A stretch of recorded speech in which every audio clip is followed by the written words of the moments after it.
Hello and welcome. It's such a delight to have you join us in another engaging edition of Sports This Morning. We're broadcasting live from Channels Television Sports Center in Lagos, Nigeria. My name is Austin Okunakwan. Welcome on board. What's in the menu this morning? We'll touch down in South Africa, where the Nigeria cricket team won't be going anywhere close to Division 1 after failing to win the game against Seychelles at the T20 Africa Championship. Now Nigeria has lost 2 games, and that means they will still remain in Division 2. Despite Ghana failing to beat Zambia, Nigeria couldn't take the chance, and so Coach Clive Ogbemi and his team they are not going to be promoted. The game between Ghana and Zambia will be played this morning. The winner will gain promotion into Division 1. Okay, let's talk football now. I'll continue with the NFL Drama Series number 18. Who's been with us on this journey? Remember, we told you before the General Assembly in Warri, there was a court injunction from judge that said that Congress shouldn't take place. Well, the Assembly went on because the delegates said they didn't see any court papers. Well, that other party has sent proper court summons to the NFF saying the elections for September the 30th shouldn't take place. The drama continues in the Nigerian Football Federation. At the Capital One Cup, we witnessed another record-breaking penalty kicks. It was a marathon race between Liverpool and Middlesbrough. That one ended 14-13 in favor of Brendan Rodgers' side. A total of 30 penalty kicks was made. A sad one for Ghana, because Albert Adoma failed to take the decisive kick that would have taken Middlesbrough to the next round. The lady on your screen going through some sort of criticism. Remember, she broke record by becoming the first female Davis Cup captain for Spain. But then Rafael Nadal's coach has criticized the appointment of Spain's first female Davis Cup captain, talking about Gala Garcia, because she has not worked in men's tennis. Come on, what's going on? Let's give her a chance. So that's it. Rafael Nadal's coach talking about Tony Nadal says, no. The Davis Cup is strictly for the men. Don't give the captain's band to lady. We'll talk about it later on the program. So that's it. Sports This Morning on Channels Television. Yes, so much to talk about. Remember, we've been following the drama going on in South Africa for Team Nigeria. It's not getting any better. The team won't make it to Division 1, and that's because there were lots of issues in camp, ranging from not paying players allowances and the players refusing to play. The sort of ugly stories we hear in football that we're praying shouldn't get to other sports, beginning to get into cricket, and that's because the administration of the sports in this country is faulty. We'll listen to Coach Clive Ogbemi. He's not happy, but he says there's some lessons to learn from taking part at this year's T20 Championship, even though they failed to make it to Division 1. We'll listen to him and then we'll come back. There's so much to talk about. Stay with us.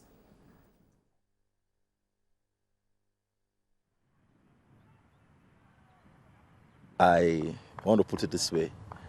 I think we are still evolving as regards approach to this format of the game. I just discovered that as a country, the way we play our cricket, it seems that the longer version, which is the one-day internationals, seem to be where we have approached it as well as we ought to. This format of the game, we've got to accept now that the way we approach it, we've got to keep working on it. I remember that even in the world as it is, there are different rankings. You will find out that the ranking for the Test cricket and ODI and T20, they are different. So it goes down to show how various countries approach different formats of the game. So full credit to these guys. They batted really well, really clinical. And of course, it's a lesson to us that when we are batting and you get a start, don't give it away. So that is one lesson Nigeria has learned. And to be honest, I think what is going to happen now is that we understand our ranking as long as T20 is concerned. So we go back and work at it and ensure that we play this format of the game better. And I still back these guys. They still have all the skill to ensure that when we go to play 50 overs, a longer format of the game, they'll be able to continue to make Nigeria proud.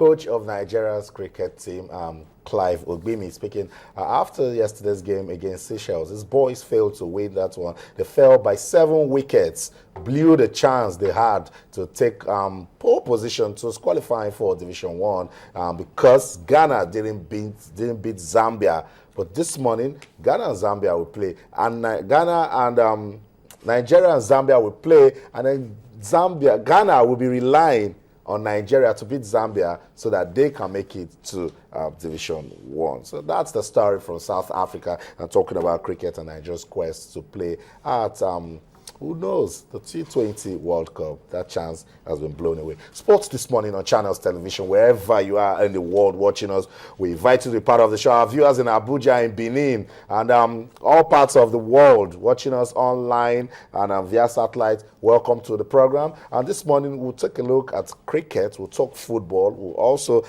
talk about the Nigerian Football Federation and all of these issues going on as we get ready for the elections on the 30th of this month. There's one way you can be part of this show via our social media platforms. On Twitter, we're channels_sports, and on Facebook, we're channels-sports. If you have questions, comments, or suggestions, or even want to send us your views as regards sports in general in this country, you can send us an email. It's sportsthismorning@channelstv.com. We will look at your views, and then someday we'll talk about it on the program. But this morning, we'll be reading comments as regards the NFF, the Capital One Cup, and of course, the T20 Championship. Tayo Salam joins us now on the program. Tayo, good to have you around. And as you can see, not a good one for us, because we thought if Nigeria had made it to Division 1, it's the start of good things for cricket in the country. Yeah, quite unfortunate.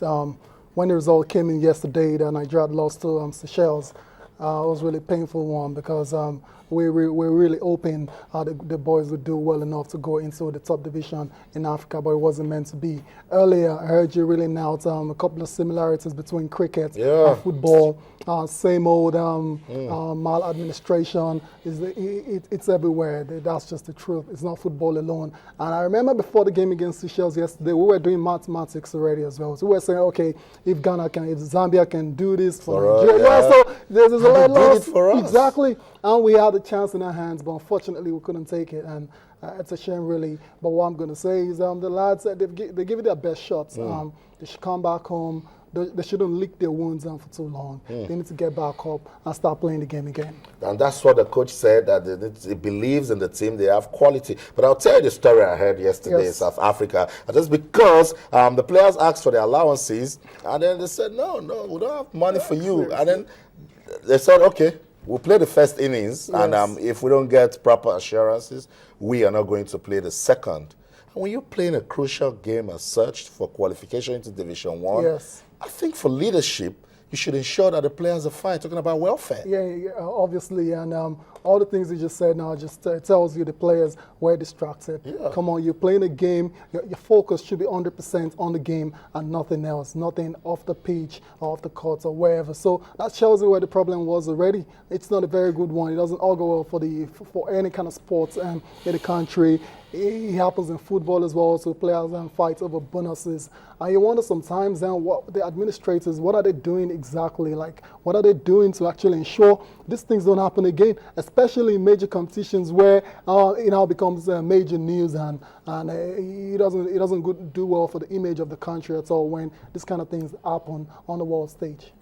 I totally agree with you, Taya, and it's so disappointing. Such a shame, and that maladministration is killing the development of sports in this country. We're waiting for officials of the Nigeria Cricket Federation to return from South Africa to tell us what really went wrong, because I'm sure Nigerians were backing this team. Fine run in the warm-up games and won their first 2 games. Come on.